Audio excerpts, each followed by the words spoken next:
तो इसलिए मैं आपके पास भी आ जाऊंगा विश्वेंद्र जी, क्या लगता है आपको, क्योंकि यहां पर बहुत सारे आरोप शुरू से लगने शुरू हुए थे और आप देखेंगे कि नीतीश जी के लिए बहुत सारी अफवाहें फैलाई गई कि नीतीश जी तो अब मुख्यमंत्री नहीं बनेंगे, नीतीश जी का कुछ नहीं है, पार्टी खत्म हो जाएगी, पार्टी को विलय कर लिया जाएगा। लेकिन कुछ मुद्दे ऐसे थे जिन्हें लेकर वास्तव में जो बात होनी चाहिए थी धरातल पर वो बात नहीं हुई। जनता को एक डर पैदा हुआ कि यार कहीं ये जंगल राज तो नहीं आ जाएगा, लेकिन वो डर ऐसे तो नहीं था विश्वेंद्र जी। कुछ लोगों को टिकट दिए गए ना, आपने देखा होगा छवि सुधारने की बात की थी अभी तिवारी जी ने, और बहुत बड़ी बात थी। छवि कैसे सुधरेगी? क्या आप जब अपने यहां कैंडिडेट देंगे तो उन लोगों को टिकट देंगे जिनका आतंक रहा है, जिनसे लोग डरते रहे हैं, तो भाई वो छवि तो ऐसी बनी जाएगी ना, लोगों के अंदर डर आया, लेकिन उस पर कोई बात नहीं करेगा कि हाँ हमारे से ये गलती हुई कि हमने उन लोगों को टिकट दिया जिन लोगों को टिकट नहीं देना चाहिए था। छवि सुधारने की बात होती है, लेकिन छवि कैसे सुधरेगी? छवि तो आपने खुद ही खराब की। और आप कहें कि वोट चोरी हो गई जी, और वोट चोरी हो गई तो इसलिए ये सारी चीजें हो गई। कल को इस तरीके के आरोप आप लगाएं या ईवीएम के ऊपर आप निशाना लगाए, लेकिन वास्तव में धरातल पर क्या आपने काम किया उस तरीके का? आपके पास मौका था, इतना बड़ा महागठबंधन बड़ा, उसके बाद आप लास्ट तक टिकट तय नहीं कर पाए। बहुत जगह आप फ्रेंडली फाइट करते नजर आए, और आपने आज तक किसी के पास यह जवाब नहीं था कि जंगल राज के लिए इस जंगल राज की काट ये है। आप सीधी नहीं कर पाए इस बात को, आपने उन्हीं लोगों को टिकट दे दिया जिनके ऊपर आरोप लगते रहे। कैसे कैसे देखेंगे विश्वेंद्र जी आप इसे? देखो, आपका जो आज का शीर्षक है बहुत महत्वपूर्ण है और आज के चुनाव के नतीजों का इसका बहुत बड़ा संबंध है। मैं इसके लिए धन्यवाद करता हूं आपका और आपकी पूरी टीम का जो अच्छा शीर्षक रखा आपने। ये एक बात कहनी पड़ेगी, लम्हों की गलतियां सजा सदियों को मिलती है। यहाँ पर आप ध्यान दें, गलती लम्हों ने की थी और दशकों को सजा मिलेगी।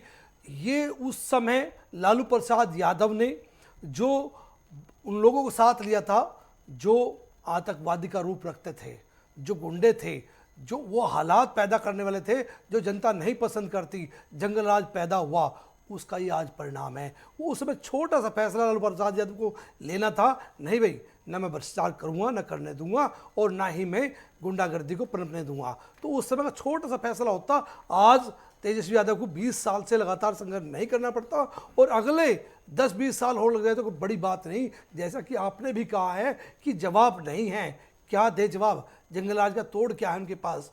कोई जवाब नहीं है, क्योंकि वो दौर ऐसा था, बिहार के लोग नहीं देश के लोग हिलते थे। जंगलराज ऐसा 10-10, 20-20 लोग एक साथ मारे गए उस समय। साबुद्दीन को कौन नहीं जानता उनकी घटना क्या क्या हुआ, आईएएस अधिकारी के परिवार के साथ क्या हुआ, कैसे भूल जाएंगे? बिहार के लोग योद्धा है, वीर है, इंटेलिजेंट है, आईएएस है, आईपीएस है, बड़ी सोच रखते हैं, ज्ञानी हैं, लेकिन उनको क्या मिला सरकारों से? उस समय 90 से लेकर 2005 तक का उनको बदनामी मिली। अगर वो बिहार से बाहर गए, जाना पड़ा, पलायन हुआ, रोजगार नहीं मिला, और गए तो वहाँ एक और उनको बहुत हीन भावना से देखा गया। हर प्रदेश के लोग अलग अलग प्रदेश में जाया करते हैं, जाते भी है रोजगार के लिए, चाहे वो बिजनेस के लिए जाए, और दुनिया में भी जाते हैं अलग अलग देशों में। लेकिन बिहार का जो नागरिक था जब बाहर गया युवा, तो उसको उस दृष्टि से देखा गया कि ये गुंडे हैं। ये दौर था दिल्ली में भी, ये गुंडे हैं और ये बिहार के वो लोग हैं। उनको मकान देते हुए भी, आप गहराई में जाना पड़ेगा आज आपको, मकान देते हुए भी, उनको बिजनेस रोजगार देते हुए भी, उनके साथ जुड़ते हुए भी लोग 4 बार सोचते थे। जो इतने बुद्धिमानी लोग थे, बिहार के ज्ञानी लोग थे, इंटेलिजेंट थे, वीर थे, योद्धा थे, क्यों हुआ ऐसा?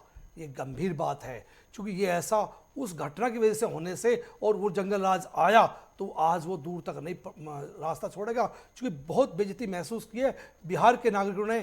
कहाँ, देश में भी अलग अलग प्रदेशों में बहुत सारी घटनाएं हुई हैं। बिहार के साथ ही क्यों ऐसा होता है कि अलग अलग प्रदेशों में सबसे पहले बिहारियों को बदनाम किया जाता है और उनको बाहर निकालने की बात की जाती है? क्यों ऐसा होता है? क्योंकि जंगल राज की छाप वहाँ तक पहुँची है, वो वैचारिक स्थिति वहाँ पहुँची है, वो नहीं होनी चाहिए थे। ये दुर्भाग्य हुआ बिहार का। हाँ, आज भी जो इस समय स्थिति है, अगर तेजस्वी और उसका परिवार या विपक्ष उसको आज से गंभीरता से ले और कुछ रास्ते नए खोजे, तब समाधान हो सकता है अगले 5 और 10-20 सालों बाद। अन्यथा बिहार के लोग माफ नहीं करेंगे।